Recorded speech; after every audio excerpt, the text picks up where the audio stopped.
Okay, Brittany, we're going to take a look at your week 1 assignment 2 drawings. One thing is, for me, try not to crop your work. Try as best you can to, scan them in however you would, and then, try to keep everything that you've done on the screen or on the page. From my standpoint, a lot of the assessment depends on seeing how you deal with edge quality or how the cutting works with the blind.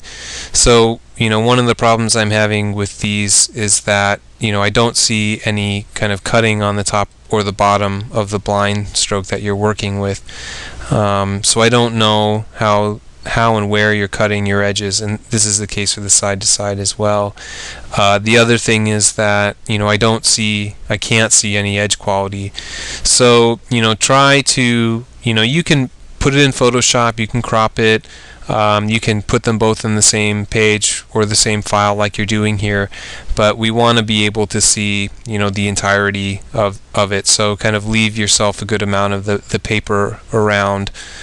So we can see that. For me at least, I'm also seeing a lot of pixelating in this one, as if it's zoomed in a little bit too much, and so this becomes a problem as well because I don't have a good idea of the context of this fill. So that's one of the other reasons that we want that. It feels like a good job in terms of the consistency on the side to side. Obviously there's a few areas where you'd want to get a little bit more marker in place so that it's evened out and you don't have kind of these darker values and these lighter values. But I think overall both of them feel pretty good. The blind technique, I think this one is doing a little bit better of a job. The stroke is more consistent and it feels a little bit more even. Here we've got a few more gaps in place, and I don't notice the vertical stroke quite as much as I do here. So I think again, it's so hard when you don't have the edges, so I don't actually see.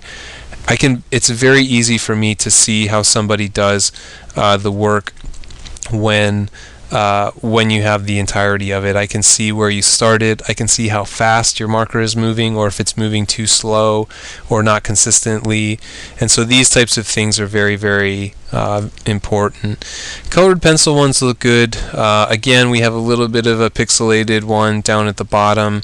The other ones, they feel pretty good. I don't notice a huge amount of marker work being done in some of them, so I'd almost like to see a little bit more of a fill underneath them.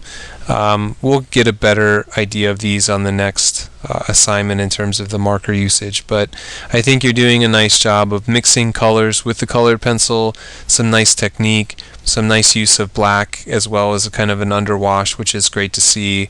And I think in general they have a nice amount of color variation, which is important and also something we don't see a huge amount of in the first assignment. I think people are just a little bit kind of leery of using multiple colors, but I think you did a good job of things.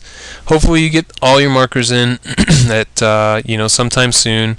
It's a good start. It's a couple things just to keep an eye on, and just try to give me a little bit more of a whole view of your work the next time, and I think we'll be fine.